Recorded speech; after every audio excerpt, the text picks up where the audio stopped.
Hey, so I just made these new goblets inspired by a beloved fantasy game monster, but before I can sell them, I have to decide on a price, so I thought we could walk through that process together. Whether you're an artist yourself or a collector of handmade goods, this video should give you some insight into how prices can be calculated. Don't worry, I already crunched the numbers, so you don't have to sit there while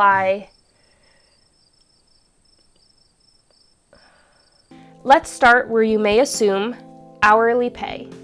So how long did it take to make these goblets? Well, ceramics can be a tricky process to record because there's lots of drying time in between, and you have to make sure that you work when the clay isn't too wet or too dry, or else things just won't come together properly. Recognizing the right time is a skill learned with practice. Speaking of skill, basing your prices solely on time isn't the right way to go. Because as you gain skill, you're probably getting faster, but that doesn't mean your pieces should cost less. More on that later, but for now, let's look into how much hands-on time it took to make these goblets. Throwing, trimming, and constructing the base shape of the goblets takes about 10 minutes of hands-on time, with drying time in between. But the decoration part is where the work really starts to take longer. For a batch of 13 goblets, I spent 2 hours and 20 minutes just making the little pieces to go on the goblets.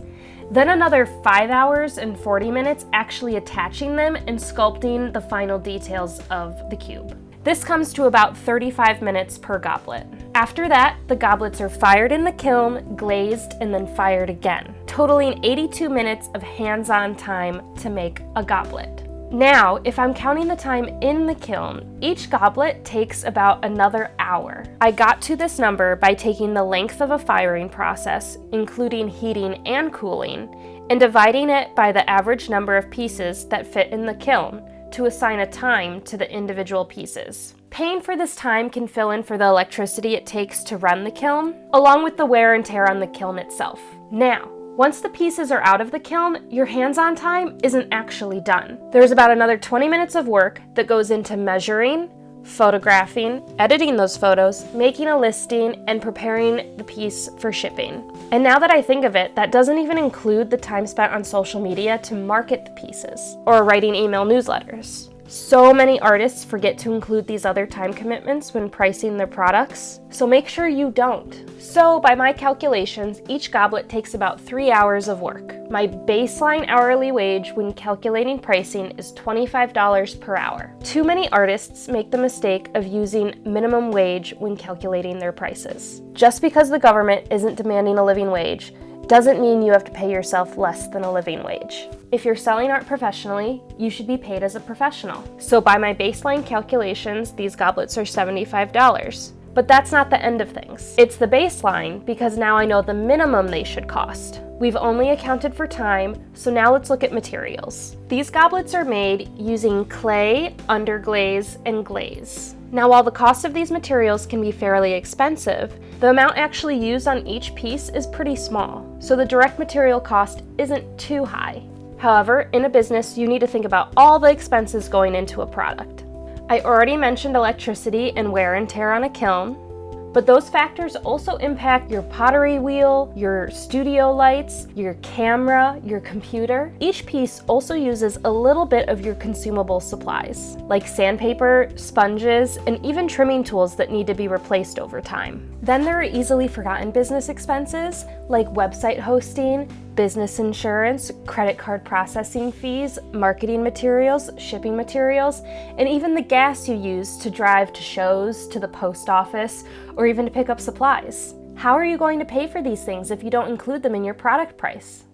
Then there is the shipping itself. I could make a whole other video about that, but to keep it short, I don't offer free shipping for 2 big reasons. 1, I like to make it as obvious as possible what money is going to me, the small business owner, and what is going towards the service of shipping. And 2, it actually saves most of my customers money in the long run when I charge accurate shipping instead of rolling it into the price of each product, which helps to make my pottery at least slightly more accessible to more people. Please let me know in the comments if you'd like to see a video breaking down my shipping practices. But in the meantime, check out the link in my description for a blog post about how charging accurate shipping saves me and my customers money. But back to business expenses, you could spend so much time trying to put a value on all these things that it almost doesn't even feel worth it. So don't bog yourself down with trying to calculate the specifics, but also make sure you're giving yourself some cushion in each sale to cover these expenses. Which leads me to my final pricing factor, a cohesive collection.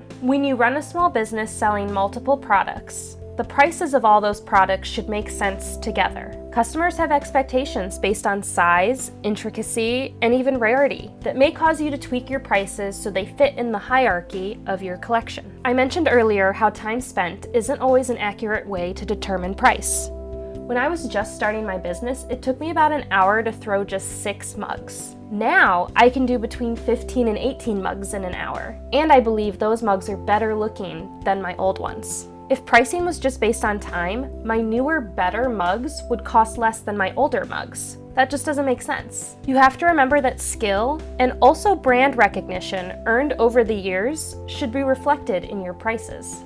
Right now, my classic ceramic mugs are $35. Just to check my previous system, I took the time spent on a classic mug, including kiln time, and multiplied it by that $25, getting $38.75. So maybe it's time I should raise my prices. For now, I'll keep them at $35 because I think it's a fair price when compared to similar mugs by artists at the shows that I attend. So to help find the price of these goblets, I want to look at how many classic mugs I could make in the time it takes me to make one goblet. What would be the point of making these more intricate pieces if I could actually make more money in the same time by making something simpler? I calculated the hands-on time spent on a classic mug to 13 minutes, meaning I could make 6 classic mugs in the time it takes to make one goblet. 6 multiplied by $35, the cost of a classic mug, equals $210, which sounds awesome, but not quite what I feel okay charging for a goblet right now.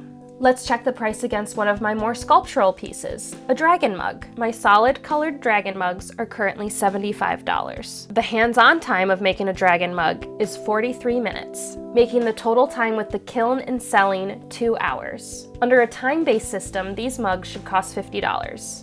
Am I overcharging? But when you compare dragon mugs to classic mugs, they are worth the time of 3 classic mugs, or $105. Am I undercharging? Interestingly enough, when I take the average of $50 and $105, you get $77.50, right around the price I've felt out for these mugs. Should we try this technique with the goblets? The average of $75 and $210 is $142.50. Also, when you compare the hands-on time of a dragon mug to a goblet, you get just under 2 dragon mugs per goblet, so $150 when you round up. $142 and $150 are pretty close, so I think we're getting near the price. It'll be the most I've charged for a pottery piece. I've sold more expensive sculptures in the past, but for some reason there's a different feeling between the value of a sculpture and the value of a functional piece of pottery.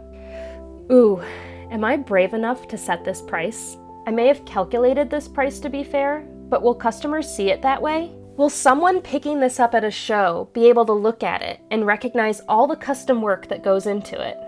I suppose you could say the right customer will. My ceramics professor always said it's easier to raise a price than to lower it, because you're more likely to make the previous customer angry if they see the price drop.